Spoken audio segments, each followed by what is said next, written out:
Vous écrivez ce que ne veulent ni les autorités ni les assurances maladie, c'est l'apparition d'une nouvelle entité, d'une nouvelle maladie chronique du type diabète ou sida. Alors est-ce à dire que cette maladie de Lyme a souffert d'être détectée au même moment que le sida? Parce qu'on peut, de manière un peu sournoise, penser que deux maladies infectieuses de ce genre, c'était trop.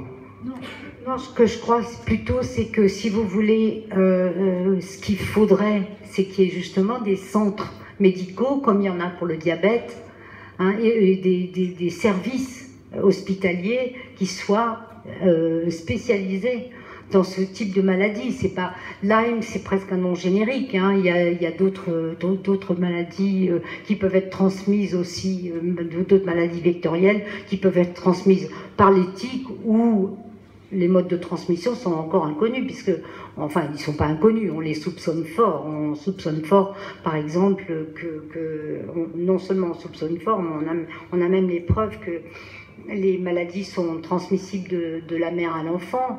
Enfin, il y a tout un tas de mesures, il y a tout un tas de soins spécifiques à cette maladie, et à ce type de maladie, qui nécessiterait qu'il y ait des centres et qu'on s'en occupe vraiment. Mais ça, évidemment, c'est du budget. C'est, vous voyez, de la même façon qu'on s'occupe on sait comment, où aller quand on a un diabète, ben, on devrait savoir où aller quand on a ce genre de maladie.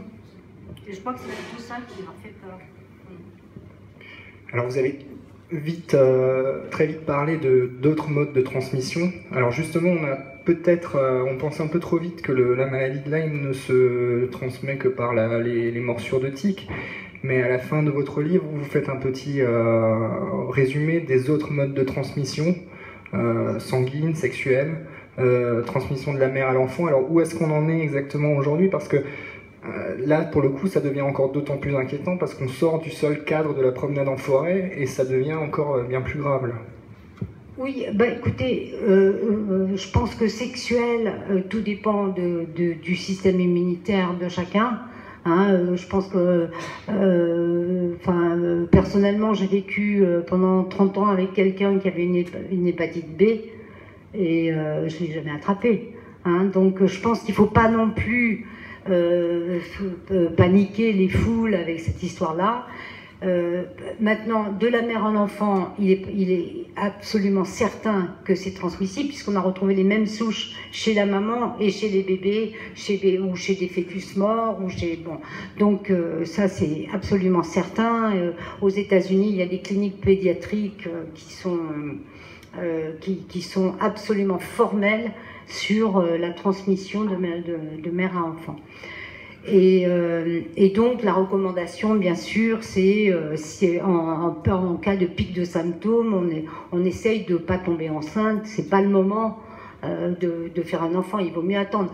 Maintenant, je pense aussi, c'est pas parce qu'il vaut mieux éviter de se faire piquer quand on est enceinte également. Il faut quand même faire très attention. Ou si on se fait piquer, il faut tout de suite réagir. Maintenant, qu'est-ce qu'il y a oui, alors la transmission sanguine. Ce qui est certain, c'est que la babésia, qui est une des maladies qui peut être transmissible dans le cocktail infectieux transmis par la tique, donc la babésia est transmissible. La babésia, c'est un parasite qui ressemble un petit peu au plasmodium, un genre de palu, quoi. Et elle est transmissible. Et aux États-Unis, dans le questionnaire, on vous demande si vous avez été en contact avec la babésiose. Et aux États-Unis, d'autre part, la plupart des banques du sang dans le questionnaire, vous demandent si vous avez eu la maladie de Lyme et si vous avez encore des symptômes. Donc il est hors de question de donner son sang quand on a... Maintenant, moi, je me suis amusée à d'appeler le centre du... Je sais quoi, comment ça s'appelle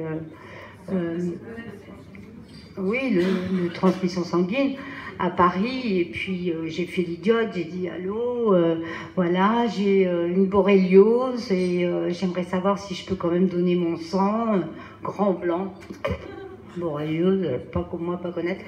Une maladie de Lyme, pareil. Je vais vous rappeler. Et puis il me rappelle, il me dit, bah écoutez, si vous êtes soigné, il n'y a pas de problème.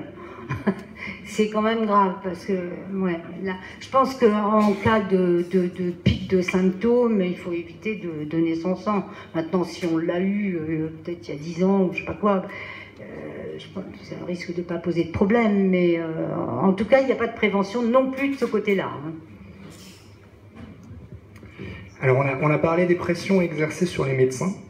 Vous évoquez également celles qui sont subies par certains journalistes qui s'interrogent sur le sujet. Alors, vous-même qui avez réalisé ce documentaire, Quand l'éthique attaque, vous expliquez que le résultat final a été un peu tronqué en Belgique. On a rajouté des extraits d'interviews Et est-ce que vous avez subi d'autres pressions? Est-ce que pour l'écriture de ce livre, est-ce que... voilà. Non, en France, non. Non. Parce qu'en France, ce qui se passe, c'est que si on a trop de pression, comme nous, immédiatement, on va aller se plaindre, on va aller en parler à tout le monde, libérer le canard, etc. Donc, finalement, ça va produire l'effet contraire. On va parler 10 fois plus que ce qu'il faudrait. Non, en Belgique, c'était très drôle, parce que mon film, il a été prêt, mettons, le 1er avril, et le 15, donc ils l'ont acheté, préacheté, et ils l'ont diffusé le 18 avril. Donc entre le 15 et le 18 avril, le 1er et le 18 avril, ils se sont débrouillés pour le démanteler entièrement, rajouter des interviews qui venaient contredire ce que disait le film, mais c'était absolument extraordinaire. J'aurais très bien pu, c'était en plus une violation du droit d'auteur, hein, parce que, hein, j'aurais pu faire, j'ai commencé à faire un procès, puis j'ai pas eu le courage, quoi, j'ai pas eu, hein. Et en Suède aussi, alors en Suède, la SVT avait coproduit le film, c'est-à-dire qu'il s'était porté coproducteur dès le démarrage de la production.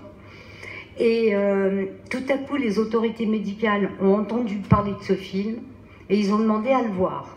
Donc la chaîne leur a donné le film, ils ont dit ah bon, ce film, il faut l'interdire. Donc la chaîne a dit, ça m'étonnerait, on l'a payé rupie sur l'ongle, on va certainement le diffuser. Bon, alors dans ce cas-là, vous allez rajouter un carton en début de projection, en début de diffusion du film, stipulant que ce film ne concerne que la France, alors que le film a été tourné dans les Pyrénées, en Allemagne, au Sénégal, aux États-Unis, enfin bon. Et donc ils l'ont fait, ça fait rigoler tout le monde, en particulier les malades, et puis voilà. Enfin, rire jaune, bien sûr.